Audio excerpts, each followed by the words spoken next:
Welcome back to Reform Millennials, a podcast where we discuss the intersection of markets, politics, and pop culture. Please remember that the content of this show is for educational and entertainment purposes only. Nothing should be considered financial or tax advice. Please consult a professional before you make any investment decisions.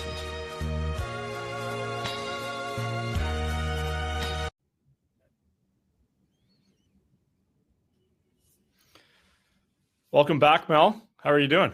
Hey, I'm doing well. How are you? I'm very good, thank you. February is my least favorite month of the year, so it's we're trying to grind through. But it's your birthday month. Isn't your birthday in like a couple of days?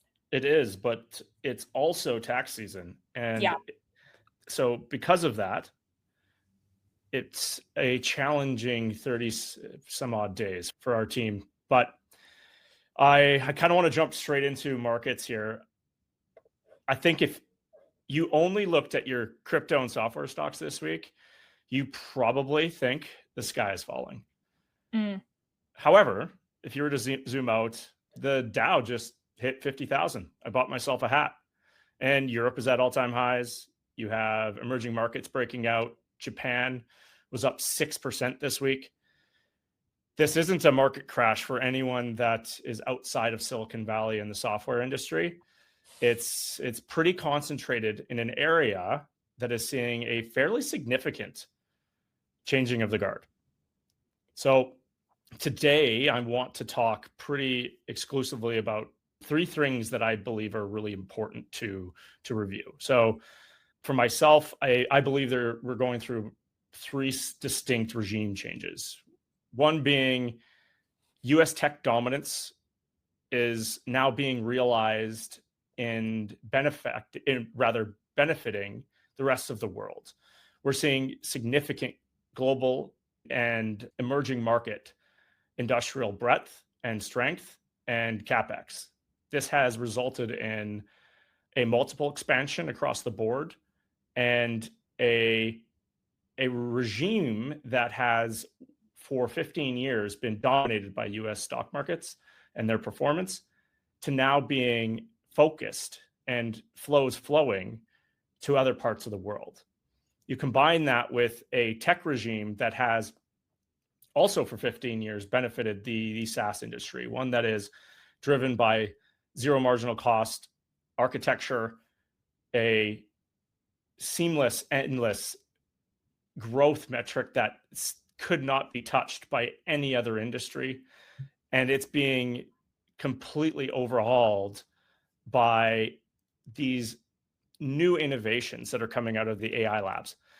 This AI Endgame that a lot of Twitter and the tech industry is talking about is really reshaping the way in which growth investors, momentum investors are approaching the market and allocating their money. And then lastly, and I think that this is more a reaction to an individual, but also a tech change or a paradigm shift, the geopolitical regime that has, I think, finally tipped over into a new direction that we really need to pay attention to. We went from being, or the United States used to be fine with taking care of their Western allies without seeing much in repayment, to effectively taking a wrecking ball to their relationships and then striving to reconstruct a global world order, or perhaps a North American or American first trade regime. And I think all of these things have a slight overlap with each other, and they all affect one another in a certain capacity.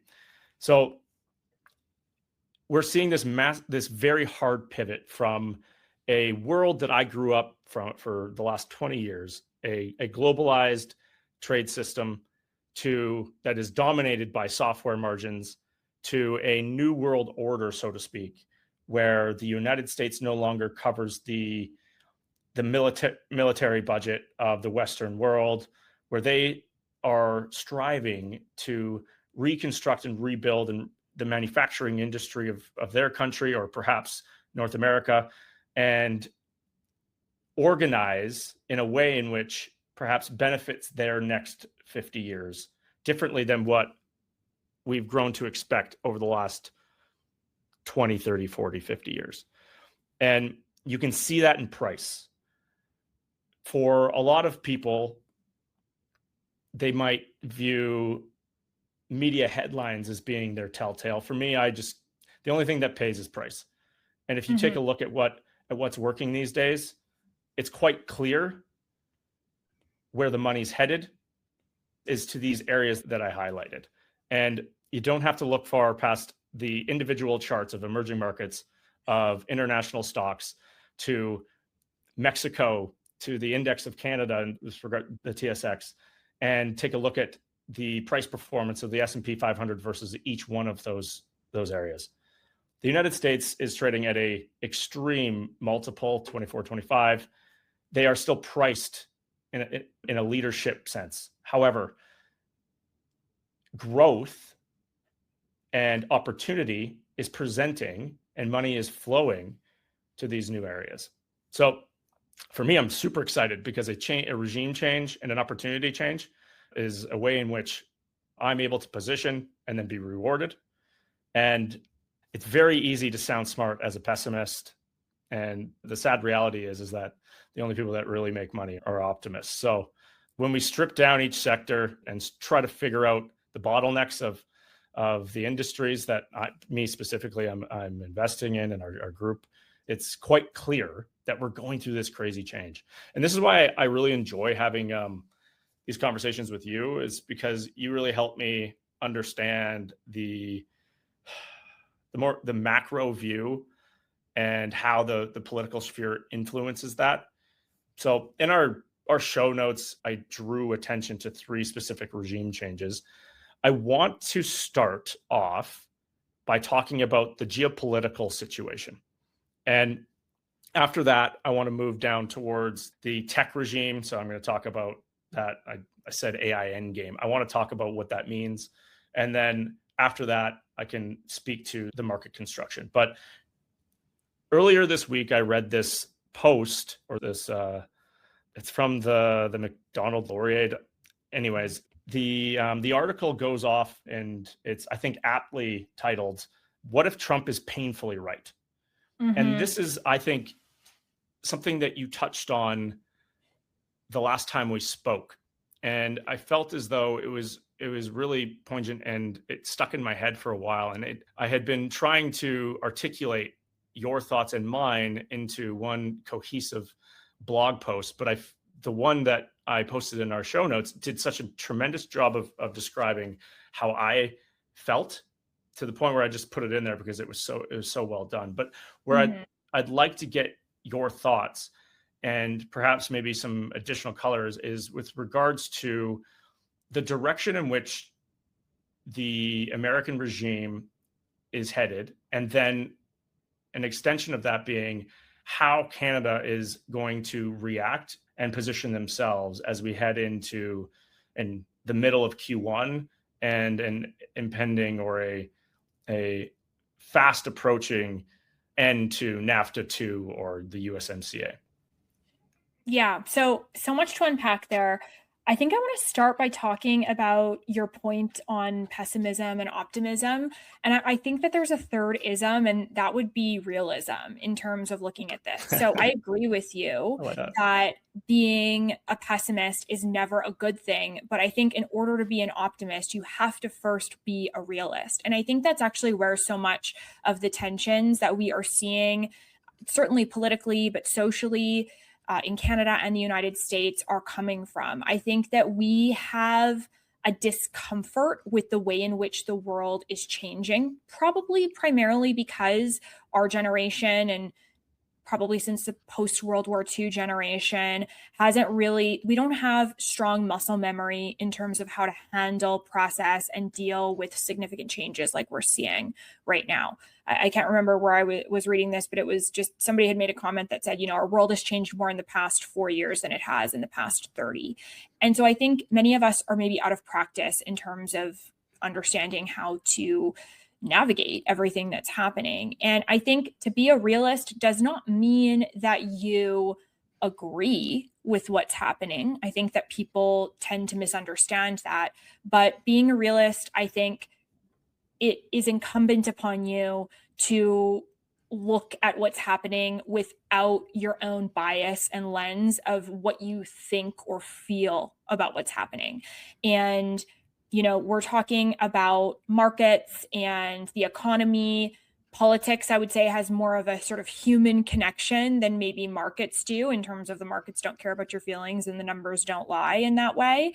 And I think that when we are looking at the political, we are sometimes putting those emotions onto how we're interpreting the facts. And so I think it's just important to accept the fact that you don't have to like what's happening to be able to accurately name it and understand what it is, so that you can navigate how you're going to respond. So realism, very important, especially if you want to be an optimist. That'd probably be my first point on what you said. So I find that there's realizing the realism is obviously a challenge, given I think this is not incorrect for me to say, but the hardest part of finding the correct direction in Trump's policy or approach is that Trump, while maybe he is correct, and I actually think in directionally he is correct about where the world is headed and how it was benefiting the United States, it's difficult to combine that with his obvious unfitness to navigate this scenario. He has effectively turned or treated his partners as contractors, and he's his friend. They're no longer friends and allies. These people are relationships that are measured in dollars. He doesn't really care to persuade anybody. He's constantly threatening, and it's hard for the average person to move past that.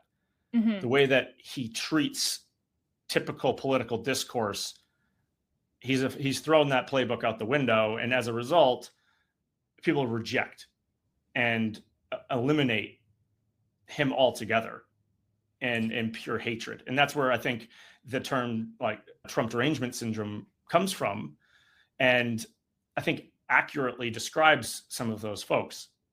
What's important, especially for people that run businesses, people that invest money, or try to remain in the ism that you bring up, as realists, you need to ignore the noise.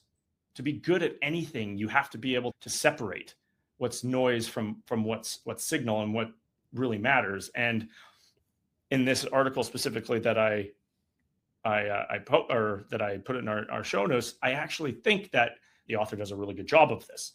And what we need to pay attention to is ignore the method, however, pay attention to the direction.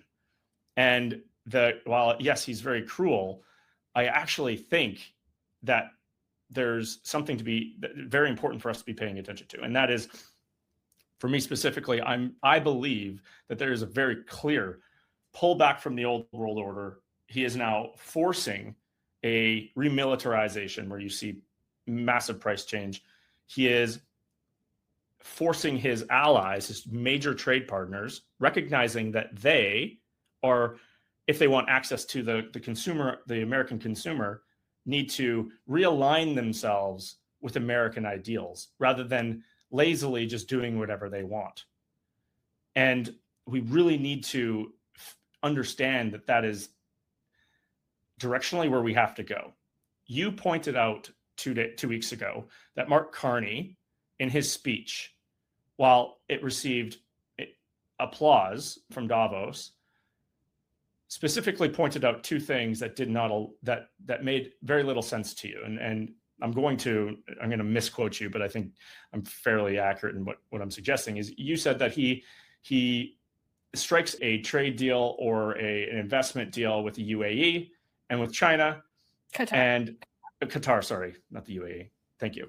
And you point out that the moral overlap between Canada and Qatar and China is effectively zero. What about that aligns with the Western alliance, with Western ideals? And certainly those people are less brash and perhaps they're more politically correct in how they deal and sort policy, but their policy that is actually being proceeded with does not align with ours. And as a result of that, we have to then come back and figure out, okay, what are we actually doing here? What's happening? How is Canada transitioning from that? So in that 2 weeks, what to you has changed since then? And how is Canada positioning itself as this trade agreement quickly approaches? I don't know that there's anything specific in the past 2 weeks that has stuck out to me immediately as changing. But these things, from my experience, tend to be a sort of drip effect, right? So you're not going to see these like seismic shifts. You're going to see a series of decisions that seem insignificant, but maybe on their own would not be that significant, but paired with several other factors and given that context, they tell a different story. I think that the point that I was trying to make in the podcast, and I think I've written about it since on social media, is this idea, and we talked about it in our end of year predictions podcast as well, is this sense of choosing, right? It is, and this time for choosing, and this decision that many global powers are in having to decide what is most important to them. And my underlying and sort of overarching concern with the decisions that that Carney is making in terms of some of those alliances is that the strategic alliance is in service of shorter term economic goals, given present tensions and legitimate grievances that we have with the United States, and not thinking more about that long-term values alignment.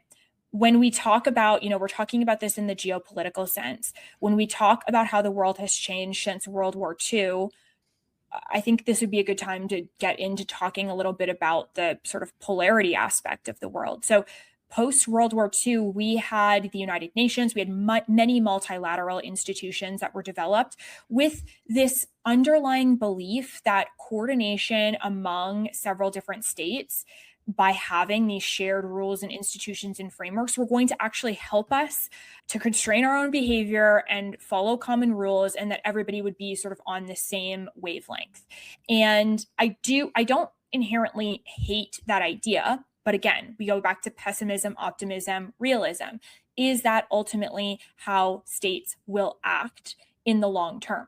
Now, I would argue that in a post-World War II until now world, there was values alignment because nobody was trying to rock the boat too much, and there weren't these clash of values or civilizations that we are seeing more and more today.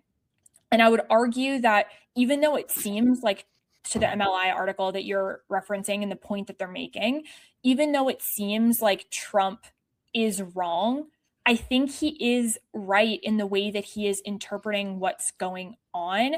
And I think it's always been that way, but it's other people that have changed. Other states, other actors have changed their ambitions and their goals. And America, I believe, and not always, of course, in the right way or tactically, or, I'm not dismissing the things that are going on domestically that are problematic, but I believe America is actually responding in the way that it always has, but the conditions have changed. And so, to be realist about that, if you want to be optimistic in that realistic perspective, for me, the optimism is that this is not necessarily how do I say this? This is not a shift away from America's values. It's actually America holding true on its values and responding accordingly. Do I like how all of that is unfolding as a Canadian?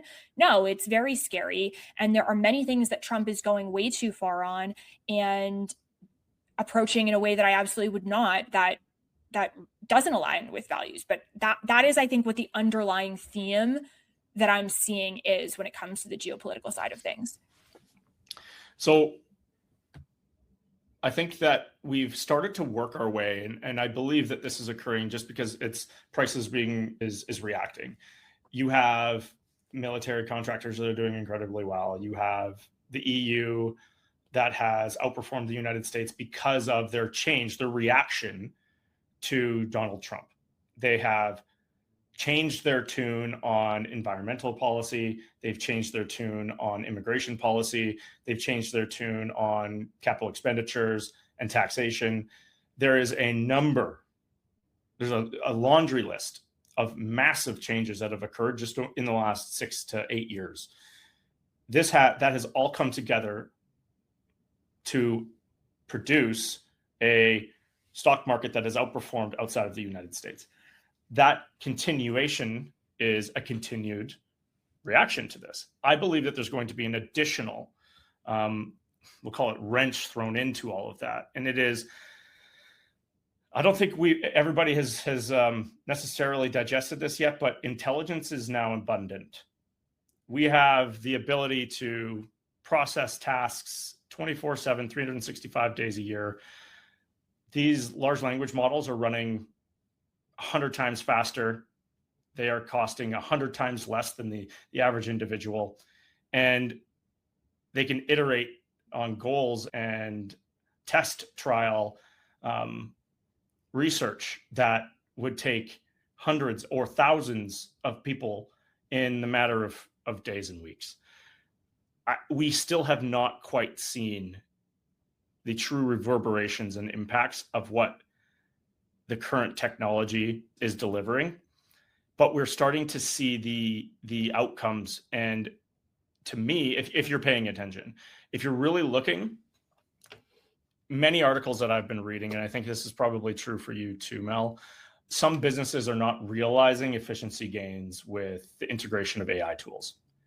However, if you were to look at the most recent quarter, we just got Amazon, Facebook, Meta, Google, Apple, NVIDIA, or not NVIDIA's next week, Microsoft. Each one of these companies reported in the last 10 days. In the reports, it started to diverge winners and losers. Facebook and Google saw a massive return on their invested capital because the advertising pieces of their business, which drives a ton of their margin, accelerated and improved. They showed significant return on capital just 12 to 18 months after deployment of that money. Microsoft, on the other hand, has not been able to realize a similar margin expansion and revenue acceleration. And why is that? You look at what is the defining difference between these three major companies? Microsoft is a software business, whereas Google is an advertising search business on top of obviously multi other business lines, whether it be Maps or Waymo, et cetera, YouTube. Same thing goes for Facebook, Meta, another advertising superpower. That is now this divergence between business models, where we're starting to have to pay attention to is what's winning and what's losing, because that is what's impacting the market. But then also, that is also moving elections in certain municipalities. The fear is just beginning. And over the next 6 months, and you're going to see this aggressively in Toronto, you're going to see it probably even more so in California, to a lesser extent, Texas and Florida, but it will still occur. Mass layoffs across the software industry. And those layoffs are going to cause very, very upset people. And it's going to set a domino effect of media and headlines that start to discuss the impacts of AI, large language models, how they are starting to replace human beings. And that is a political situation we have not had to deal with since, when did we have like major unemployment discussions in politics in the United States specifically? Honestly, early 2010s. I was going to say before COVID, 2008, right? Financial crisis era. So that is a new dynamic we haven't had to deal with lately. We have effectively, with the exception of the very, very short-lived COVID snap, where we had 18% unemployment for a minute.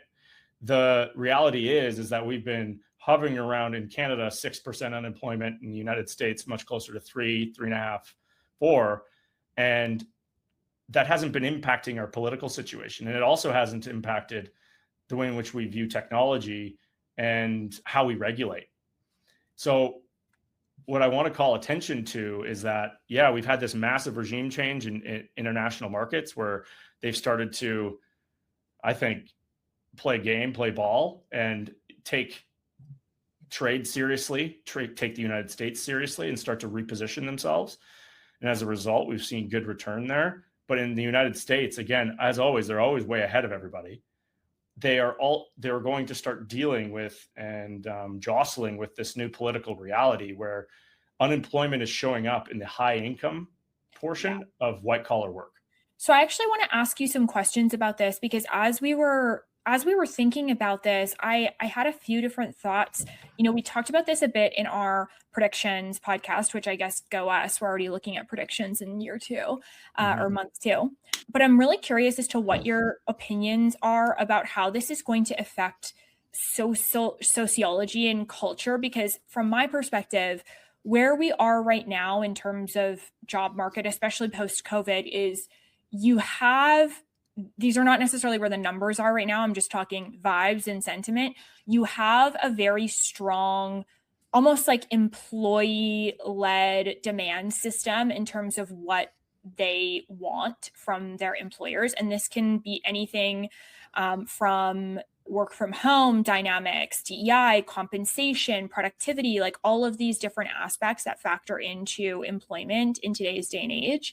And I just wonder what you think AI is going to do culturally to some of these ideas, because from my perspective, and maybe I'm just projecting, it's like particularly topical for me this week, but from my perspective, we are going to see a reversion to the mean in terms of older values or more traditional values when it comes to the workplace, when it comes to productivity, when it comes to this is a job, you need to exchange value for it, in terms of this is not a place for you to exercise political or sociological influence. We've seen this particularly in Google, Silicon Valley. We've seen just over the past few years some of these sort of risks. And I just wonder what your opinion is in terms of how AI is going to change that. It's like, are we going to get to a place where it's like, you obviously have to be smart and competent, but if you're simply said an annoying employee, like, does AI make it more difficult for you to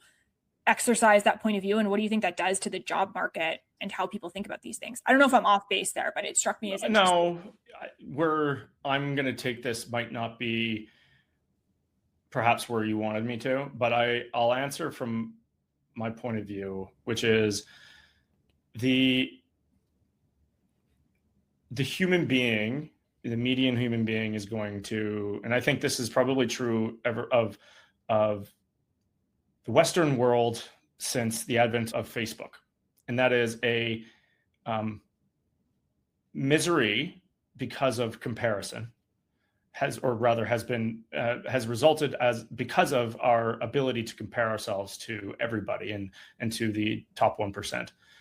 That is going to combine itself with a loss of meaning for a lot of people that felt they were safe for the rest of their careers.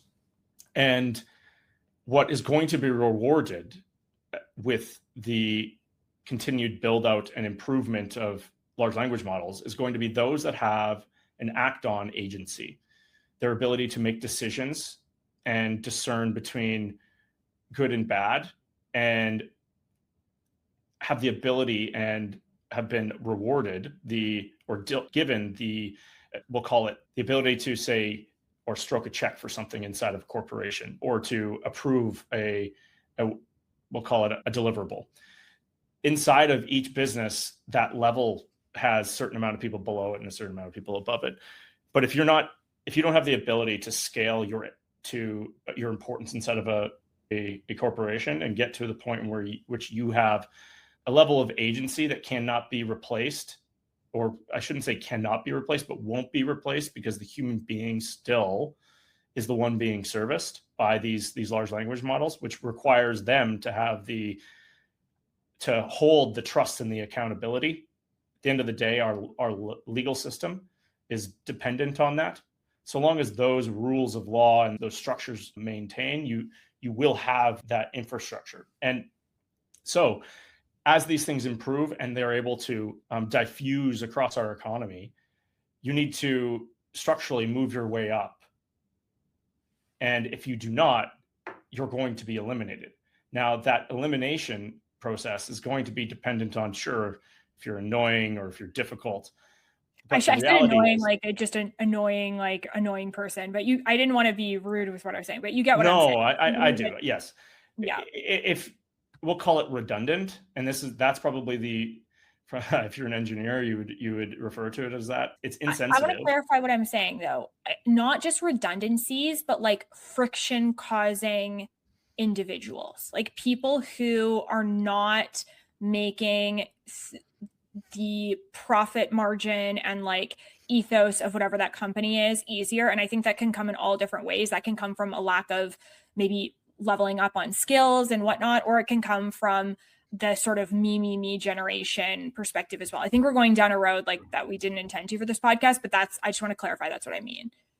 No, and I think if we're being honest, and I mean, you and I, we advise for a living. And if we're being realists about the impending technological advancement of our economy, we need to understand how it's going to affect corporations, families. And if we don't, we're being ignorant we're choosing ignorance because it's comforting.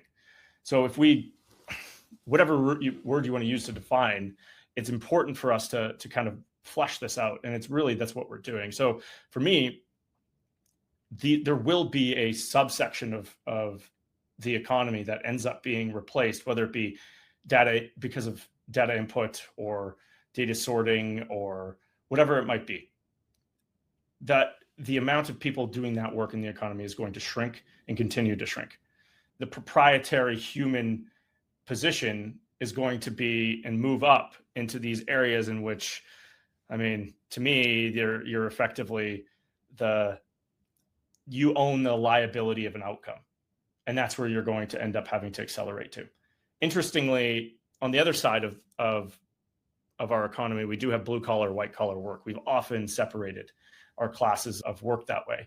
You can already see this in the market. If you go and you look in Texas or you look in any state in which you're seeing significant AI demand, or just look at Alberta, you see the incredible acceleration of pipe fitter wages, electrician wages, engineering wages.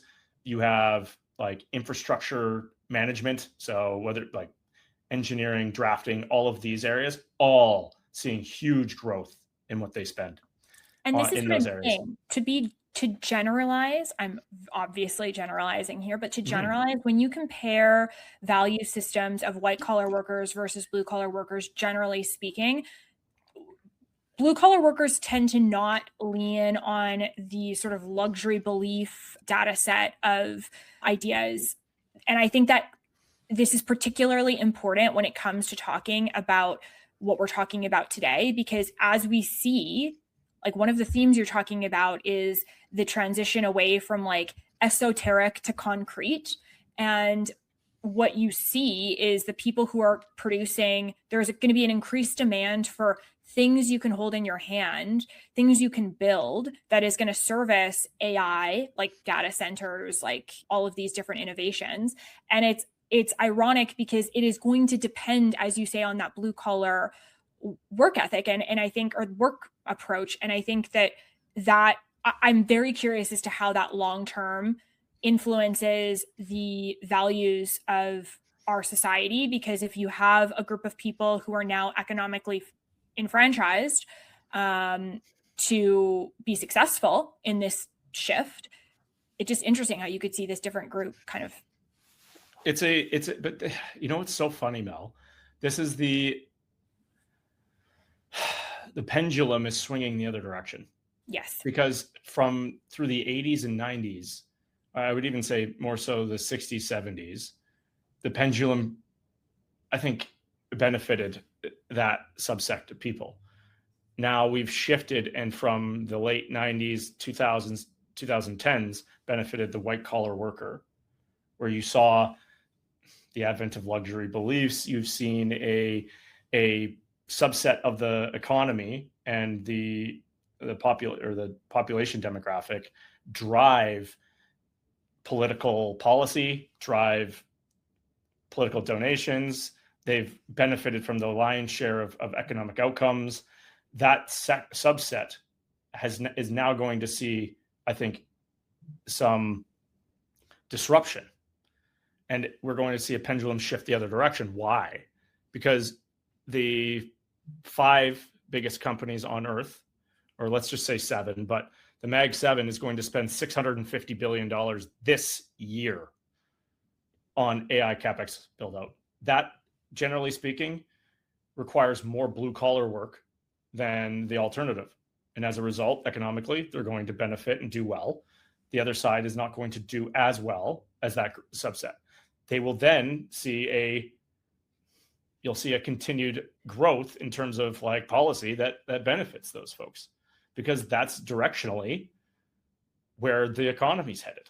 So, I mean, from my point of view, you sit back and you have to take a look at this and invest accordingly. And then you have to see how these dominoes continuing to fall are going to impact policy, going to impact the way in which the world starts to organize itself, right? So I think we need to be aware of it, Mel. I believe that I think we've touched on a good portion of this. You can see it in price. You can also see it in the demographic shift in Canada, where people are moving to. Opportunity, incentives. Show me the incentives and I'll show you the outcome. Yeah. That's the most famous Charlie Munger quote, and it's true and holds true for a reason. So with regards to that AI endgame, we're going to work through this infrastructure build out. And this infrastructure build out won't necessarily be required forever. And interestingly, software companies are going to struggle for a period of time. But again, we build out all this AI infra, and then you talk about what needs to be built with that infrastructure. It's going to be more software, and you're going to require more engineers. Yeah. But those engineers are going to be faster, better, more efficient, and they're going to then design a new world in which the infrastructure was built for. And that pendulum will shift back the other direction. So this is, again, you used an analogy that I think is really, really great, and I'm going to steal it and put it in my back pocket, but the slow drip. But it's like this slow tick of time. This is how the world works and shifts. And us as advisors and analysts and people that help others see what's happening and where the puck's going, that this is our job. We have to break it down, understand it, and then package it in a way in which people can make money from it. Mm-hmm. So yeah, where I want to head next, though, Mel. Yeah. And maybe you don't see it this way, but like I'm starting to get this feeling that we are seeing a change in the Liberal Party. That I want you to, we didn't really throw this in because I think I've gone through the market and the tech portion. I want you to maybe flesh out where is Canada headed in your mind? I'm struggling to see where the puck is headed there. I have a rose-colored glass view of the next 18 months in Canada, but I want to get a realist view of how these dominoes actually fall down. So currently, we have a USMCA due middle of the summer. We have a fairly popular prime minister. We've got, I think, a air gap here of time where I'm not sure what we're supposed to be doing and looking for. What am I supposed to be paying attention to? Well, I would say that when it comes to the Liberal Party, I don't think that the Liberal Party is changing at all. The foundation of the Liberal Party is that the Liberal Party believes that they are the natural governing party of Canada, and the Liberal Party is always totally down to completely reshape their principles to be in alignment with what's going to be electorally expedient for them at any given time. So I actually think that the Liberal parties are acting right on brand in terms of how they are interpreting what's going on. They are rightly understanding some of the shifts that we're talking about, and they are responding accordingly. Do I think that that is coming from any fundamental sense of principles that is just being able to read the tea leaves properly? No, I don't have a lot of evidence from a political perspective in Canada that, the Liberals are necessarily super good at being innovative when it comes to policy ideas, and they're more responsive than they are innovative when it comes to that. They've taken a lot of what Pierre Poilievre and the Conservatives have suggested and implemented it, which I'm happy about. So yeah, I would say that I am generally optimistic when it comes to Canada. But I don't think that, I think if you're asking from a political perspective, what to sort of look for, I think that the Liberal Party is very much taking its cues from the Canadian public and what people are getting most upset about. And I think that the Liberal Party is in a very unique situation right now in Canada. A few decades ago, we would have had a similar situation in terms of shifting global world order. We have a lot of different separatism conversations happening, a sort of national unity project that should be underway to keep everything together. And I think that the Liberal Party has this unique ability to appear very centrist and mainstream in response to the way in which other parts of the political spectrum have been pushed more to the extremes because of 10 years of a little bit of atrophying. But yeah, so to answer your question, I'm generally excited and optimistic of what's to come in Canada based on what I'm seeing right now. But I think what makes a really good political leader and what puts countries ahead of other countries, especially when it comes to these inflection points, is, to quote Wayne Gretzky, to know where the puck is going. And it's not enough to just respond to what is clearly right in front of you in today's day and age. You have to be able to understand what the likely outcome of things happening 6, 12, 18, 24 months ahead are to be. And in many ways, if I can loop this back to some of the US Canada conversations that we're having, in just over 24 months, we'll have a presidential election in the United States. And from my perspective, good leadership strategy in Canada would be targeted at what is likely to unfold as part of that process. So if you believe that the United States, if you believe that Donald Trump is an authoritarian figure and running the United States into the ground and doing all of these bad things, it's okay to think that. But the more important thing to ask and wonder and think about is whether or not you think that is a permanent shift in what the US electorate is going to elect into their government in years to come. Do you believe that the next president of the United States is also going to be a so-called authoritarian demagogue? And I think that is actually the question that countries have to ask, and not be bombarded and overwhelmed by what's happening today. Do they have the time to wait? They don't have you don't have a choice. I mean, you have to. This is the thing, is I'm not saying it's not difficult, but you have to, if you actually want to be successful in the long term, you have to think that way. But you are obviously going to be more tempted to think in short term, maintaining, consolidating, keeping your power. And I think that is part of the problem. So Carney actually may have a unique opportunity to do so if he's able to consolidate his power. Maybe then he uses that opportunity and that certainty to start moving where the puck is going. But as it stands right now, right this second, I mean, there's lots of talk of a possible federal election this spring. That was going to be my question. Yeah, there's still very much short-term power consideration, right? So I think that is going to be priority number one for the Liberals, is they're going to focus on getting elected, not necessarily focusing on what is best for Canada. And we talked about this a bit before, but those things are not as close together as they used to be, when you can basically find whatever information that you want to suit the facts that you want to believe. And so primarily it's going to be a vibes check on keeping power. And then I think the government will focus on what is actually long-term good for Canadians. And by the way, that's not just for the Liberals.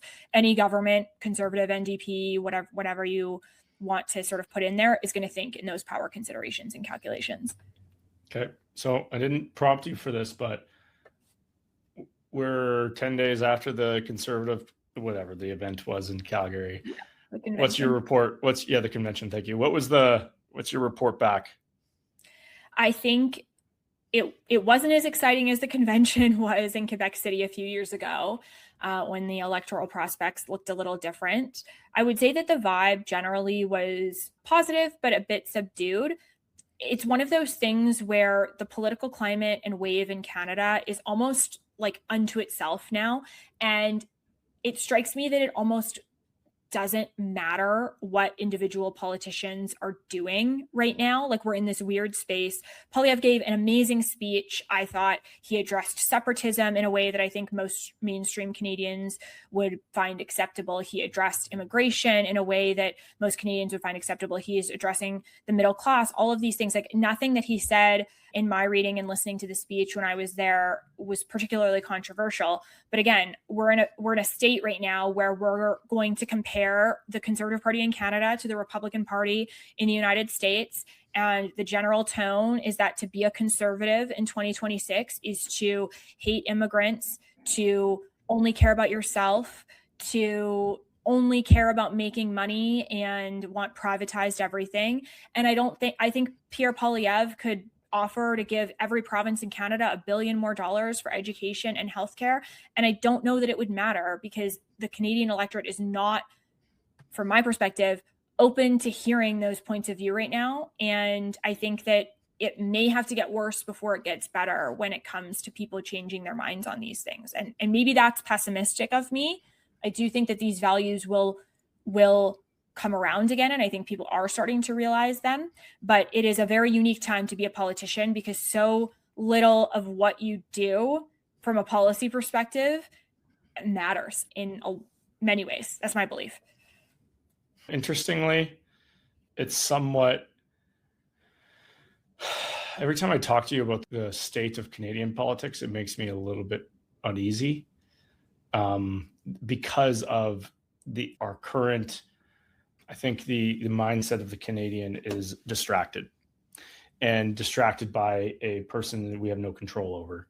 And as a result of that, we get, and it has its own knock-on effects politically, because it vacuums up all of the attention, and then it it causes us to we're not paying attention to perhaps opportunity, and it allows for our politicians to get either lazy or they're no longer effective because there's just no interest.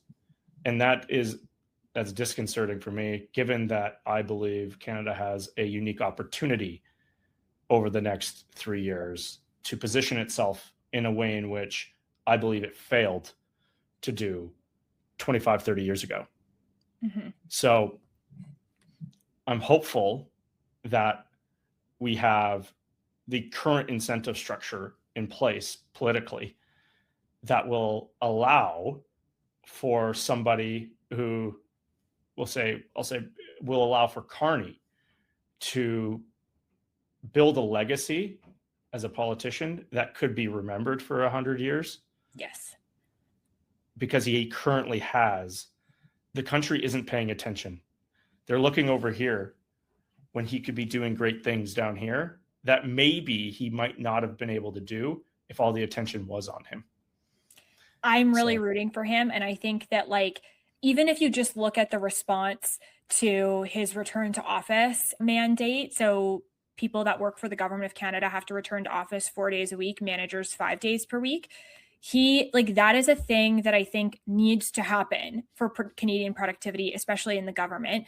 And there are other politicians that couldn't get away with that in the way that Carney is getting away with it, because Canadians are looking at him with rose-colored glasses on certain things. So I will give him credit on that. Like, if he does continue to make hard choices that are going to be better for Canada in the long term, I want to be behind him and give him credit where credit's due when he does make some of those moves. I think some of what he's trying to do domestically is more aligned with that from my perspective than some of what he's trying to do from a foreign policy and geopolitical perspective. But yeah, I'll give him credit definitely where it's due.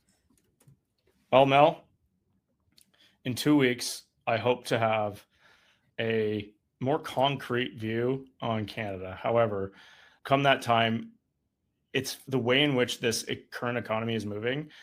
Years happen in days, and I feel like I'm aging like crazy. The fact of my job is that if I did a podcast every day, I think I'd have enough content to fill up 45 minutes. So we need to be diligent, and for anybody concerned about their position at work or in the broader economy, the best way to stay valuable is to be continuously learning, understanding. And I think the best way to do that is to play around with the new technology. So I implore those that are scared to learn and to try. And if you do, you'll put yourself in that 90th percentile that I think is going to benefit the most. So, I mean, as a closing statement, that's what I want. I know I'm focusing on specifically, and I hope those that are listening will do it as well. So, Mel, look forward to chatting with you in a couple of weeks. Awesome. Yeah. Thanks, Joel. Chat with you soon. Bye.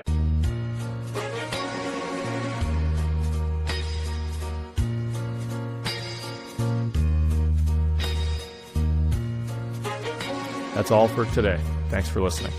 If you found this valuable, please subscribe and share it with a friend. As always, the information on this podcast is for educational purposes only and should not be considered financial and/or tax advice. Please consult a licensed professional for your own personal situation. Joel is a registered portfolio manager and investment advisor, and clients of his and his firm may own securities discussed on this podcast.